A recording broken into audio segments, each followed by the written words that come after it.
आज रविवार दिन सकाळ 8टा समय राउरकेला अबकारी विभाग पक्षर छेंड बागुड़ी लुंगई प्रभृति अंचल को चढ़ाऊ कर समुदाय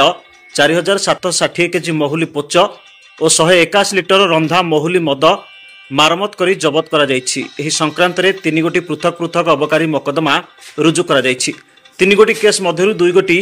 अनक्लेम और गोटे क्लेम केस कर क्लेम्ड केस्र मुद्दाला पक्षर 11 लिटर हाथरंधा महुली मद मरामत कर 35 नोटिस जारी कर आसामी अकाली भूमिज छेंड अंचल अटे। दशहरा पूजा को दृष्टि रखी महुल पोच नाल नर्दमा और बुदामूले तथा नदी कूल लुचाई अबकारी कर्मकर्ता खोजी खोजी नष्ट करिबारे सफल होइछन्ति।